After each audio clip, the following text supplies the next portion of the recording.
আলহামদুলিল্লাহ, আলহামদুলিল্লাহ 25 টাকা দিয়ে একটি ফুল গাছ কিনেছি। বাসায় আনি দেখি 2টা গাছ। পরে সে একটি গাছ বাইসে আছে এখনো। আর সেই গাছে পরাণ ভরা ফুল হয় দেখতে। মাশাল্লাহ মাশাল্লাহ বলবেন সবাই। আর এই সেই ছোট্ট টমেটোর গাছগুলো আমার, যা ব্যাগে করে মাটি দিয়ে আমি নতুন স্টাইলে গাছগুলো লাগাইছি। পানিতে আসে আমার গাছগুলো মারা যায়, তাই এবার আমি ব্যাগে করে গাছগুলো লাগাইছি। তো আমার গাছগুলো এখন ফুলে ফলে ভরে গেছে। আর ছোট ছোট টমেটো হয়েছে দেখতে পাচ্ছেন। সব গাছে ছোট ছোট টমেটো আর ফুলে ভরা। ইনশাল্লাহ রোজার মাসেও কিছুটা টমেটো এখান থেকে খাওয়া যাবে।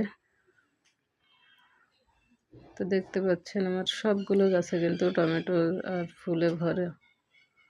আর এই যে পাশে ভুট্টা গাছ, পপকর্ন খেয়ে 2-3টা ভুট্টার দানা নিয়ে খেতে লাগিয়ে দিয়েছিলাম। এখন সেইখানে 3টা ভুট্টা হয়েছে।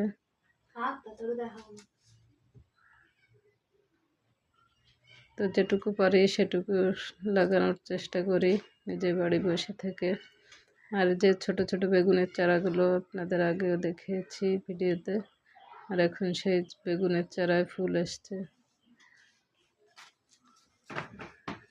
সব তেলের বোতল কেটে তার ভিতরে মাটি ভরে বেগুনের চারা লাগাই দিছি। খুব সুন্দর হয়েছে।